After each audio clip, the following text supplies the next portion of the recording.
I'm staring at a spreadsheet at 11 p.m., and the number at the bottom says I need to save $80,000 before I'm allowed to feel safe. That's the number every financial article, every podcast, every well-meaning relative lands on eventually. 1 year of income, tucked away, untouched, just sitting there proving you're a responsible adult. And I believed it. For years I believed it. I wrote the number down like it was handed to me on stone tablets. Then I'd look at my savings account, look back at the tablet, close the laptop. Not because I was lazy, because $80,000 felt like a different person's problem. A person with a bigger salary, a person with fewer bills, a person who had somehow already solved the earlier levels of this game. But that night at 11 p.m., something stopped me before I closed the laptop. I looked at that $80,000 figure and thought, wait, where did this number actually come from? Not who said it, not how many times I'd heard it, but what math produced it, and whether that math was even about me. The standard advice goes like this. Figure out your annual income, save enough to cover 12 months of it, then you're safe. Simple, clean, completely unchallenged for decades. The problem is that income and expenses are not the same number, not even close.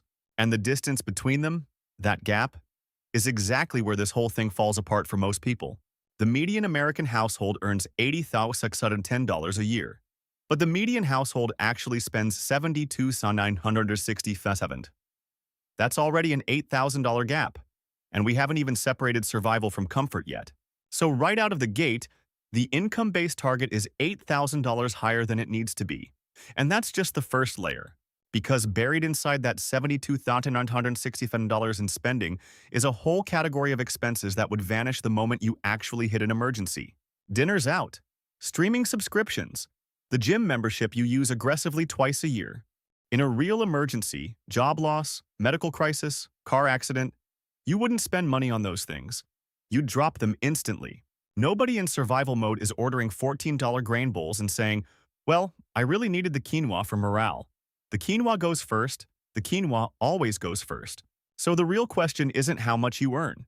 It's how much you actually need to keep your life running at its most stripped-down version. Rent, utilities, groceries, insurance, basic transportation, minimum debt payments. That list. That specific list. Not your full lifestyle, your survival. I'd never actually added that list up. I'd always started from the top, the income, and worked down. When I finally sorted my own bank statement into two piles, one number made me sit back in my chair. I'll show you exactly what I found. But first, and I mean this, if what I'm saying is clicking for you, staying here matters more than you think. The stuff I cover here doesn't make the front page of personal finance sites because it's not dramatic enough. No get-rich schemes, just the mechanics that actually move the needle. Subscribe so you don't miss the next one. Okay, my bank statement. 3 months of it printed out, spread across the kitchen table. I went line by line and asked one question about each charge. If I lost my job tomorrow, would this expense survive the first week? Rent? Yes. Electric bill? Yes. Renter's insurance? Yes. Car insurance? Yes.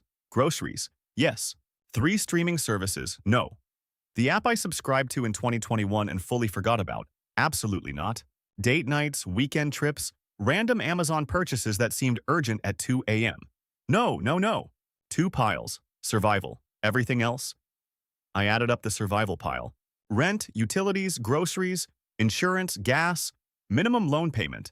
The number I got was $2,147 a month.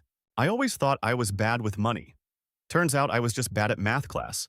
Someone else's math class with someone else's equation. Because when I multiplied $2,147 by 12 months, the annual survival number I got was $34,064. Not $80,000, $34,064. The difference between those two targets, the income version and the expense version, was $46,000. I had been staring at a finish line that was $46,000 further away than it needed to be, for years. And the reason I never started saving seriously, the reason most people never start, isn't laziness. It's that the goal was miscalibrated from the beginning. Here's what's actually going on. There's a hidden mechanic in the original advice, a single word that changes everything. The advice says, save a year of income. But it should say, save a year of expenses. One word, income versus expenses. That swap cuts the target nearly in half for most households. And not just any expenses, survival expenses. The bottom floor of your life. What it costs to keep the lights on and food in the fridge. Remember that $80,610 income figure?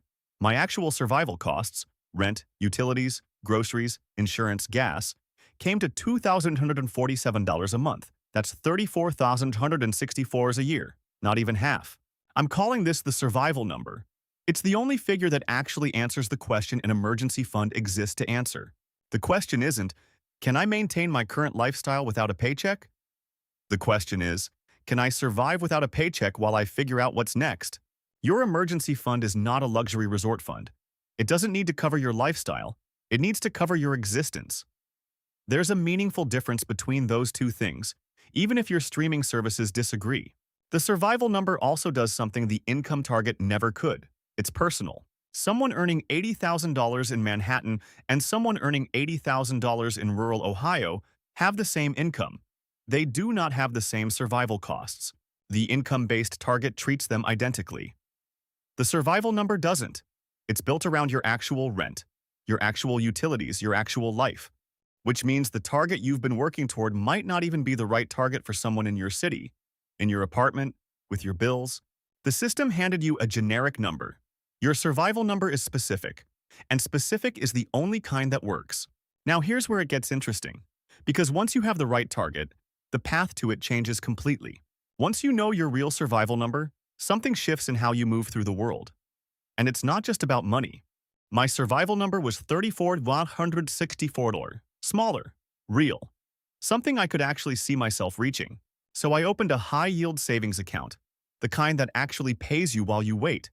4.0% APY versus the 0.01% my regular bank was quietly offering.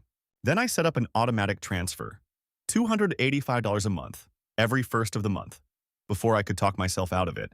$285 a month toward $34,264 at 4.0% APY. That's about 10 years to the full survival number. But you hit meaningful milestones long before that. 1 month of survival covered in 10 months. 3 months. The minimum buffer most people never reach, in under 3 years. And here's the thing about milestones. Each one actually changes how you make decisions, not just how you feel, how you decide. With 1 month saved, a surprise car repair doesn't become a credit card balance. With 3 months saved, a bad job situation stops being a trap. You start to feel a kind of quiet leverage you didn't have before, like you're negotiating from a slightly stronger position in every room you walk into. That's not just a savings account. That's what the money is actually buying. And the full version of that, the complete picture, is what I want to show you now. Tonight, pull your last 3 months of statements. Sort every expense into 2 piles, would disappear in an emergency and would not. The second pile is your survival number. It's smaller than you think. Here's the full payoff of reaching your survival number. And I don't mean the psychological feeling of safety, though that's real. I mean what it actually lets you do. Quick pause. If this is the kind of thing your brain has been looking for, hit subscribe. I do this every week. Same format, different broken system, one thing that actually helps. When your survival number is funded, you can say no. That sounds simple.